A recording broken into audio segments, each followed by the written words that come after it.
consciously you might say, I want a new job. I want more money. I watched The Secret, or I know about the law of attraction, or I read your books, Joe Vitale, but I'm not getting everything that I want. You know why? Unconsciously, you have counter intentions, counter beliefs, and until you remove those and release those and erase those, they will remain active in your life.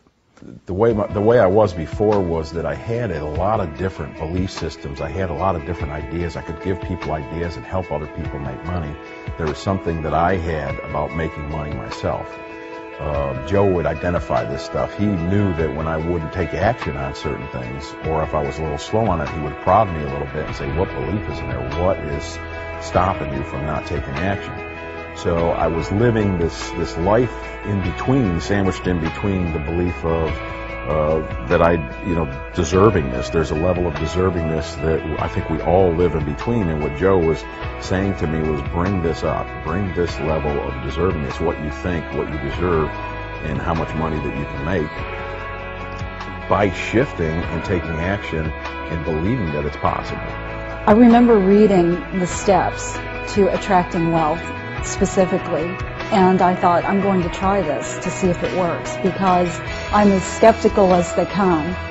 I'm open to believing, but you have to prove it to me first. And I took Joe's steps one by one and implemented them, and found perhaps his last step of turning loose of the desire to have it happen, and just allow the universe to create it for you. I found that to be very difficult at first. I kept trying to control it. But once I was able to just turn it loose, it happened, and it happened like magic.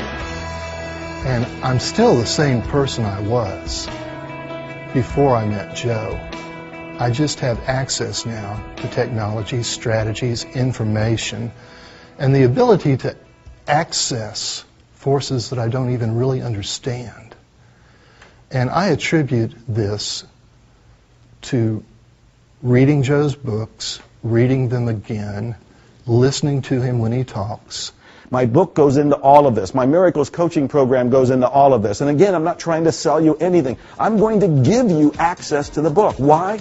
Because I was homeless. I was in poverty. I know what it's like to struggle. I know what it's like to be unhappy. I know what it's like to wonder where the next food or the mail or the housing is coming from.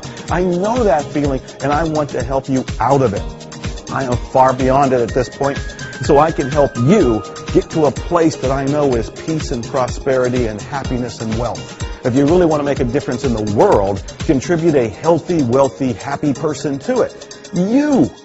So it begins with your beliefs. That's the first step. Another one of the beliefs that's active inside almost everybody when it comes to money is the belief money is the root of all evil. You've heard this one. Money is the root of all evil. It's a biblical phrase. However, it's incorrectly stated. The Bible actually says the love of money is the root of all evil. Well, let me tell you something that's going to shock you. Wealthy people don't love money. Wealthy people don't love money. They love freedom. They love time. Money gives them freedom. Money is simply a tool for wealthy people. My biggest problem now is time. I mean, I've got so many opportunities, and as I mentioned, I only work 2 or 2.5 days a week. The rest of the time I'm spending with my family. I'm out on the lake, whatever I choose to do, traveling, and it's just amazing. People ask me what I do for a living, and I hate that question because I don't know how to answer it. I basically tell them I'm retired. So no, you don't want to love money in itself. You want to appreciate it. You want to value it. You want to use it as leverage. But if you think money is evil, if you have that in your unconscious mind, and virtually everybody does without exception because of that biblical phrase that's been incorrectly taught to all of us, if you have that in your mind, do you really think you're going to attract money? It's evil. It's bad. You're not going to want it. A part of you will push it away. You will get rid of the money. You will have a problem, an accident, a health concern. There will be something that will push that money out of your system and out of your life. This money is trying to come into your life. Money's not bad.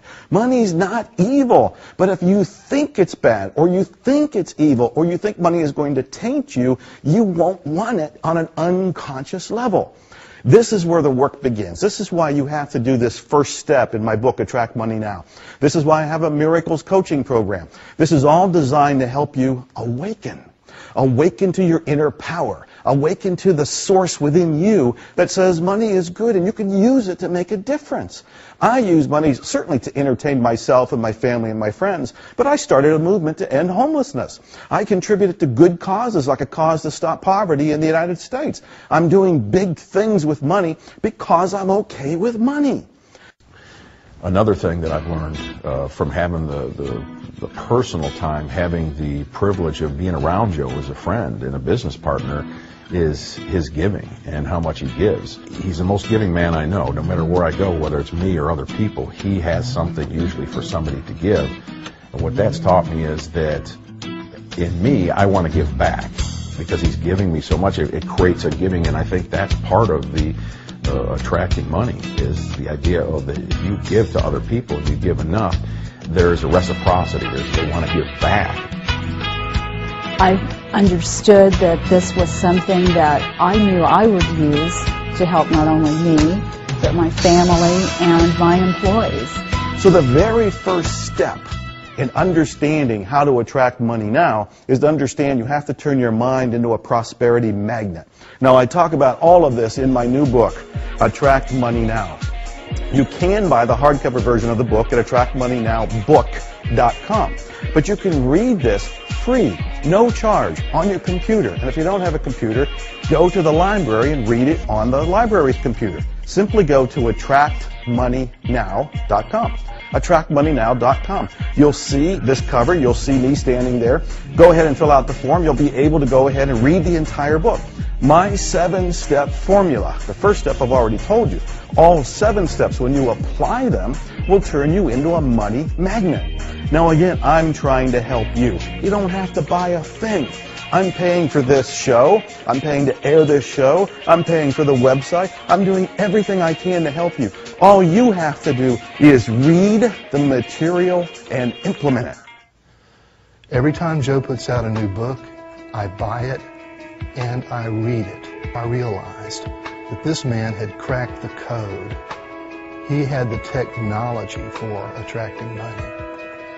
And I can pretty much say that from that moment on, my life has changed dramatically. And then I found something that really offered something I could wrap my mind around.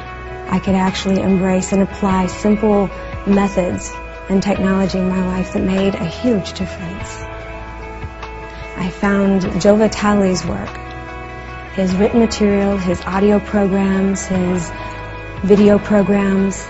I've watched them all, and every time they make a huge impact on my life. To put Joe's steps into practice, I decided that I was going to focus on a specific goal. And that goal to me was I began visualizing a check for $300,000. I thought, this is what I want, this is what is going to come to me, and this is what I am going to manifest with these steps that I have learned from Joe. And it took about 3 months, 4 months, but it actually happened. One of the most effective techniques for me was visualizing the check. I would see the check, I saw the color of the check. It was a pale yellow, just above a beige shade. I saw it made out to me, Victoria Bellou Schaefer. I saw a date on it. I saw the amount in digits, and then I saw it written out like they do on a bank check. I saw a signature on that check, and I would visualize this every morning at the end of my meditation. Let me give you another tip. Think like an entrepreneur. Now, don't put this off. Don't think, oh, I can't go into business. I'm not an entrepreneur. I don't know anything about marketing. I can't do any of this stuff. I don't think like that. I didn't know anything about marketing or selling or business 30 years ago. I wasn't trained that way. I wanted to write novels. I wanted to write plays, and I did write both. But what I had to do was learn how to think about opportunities.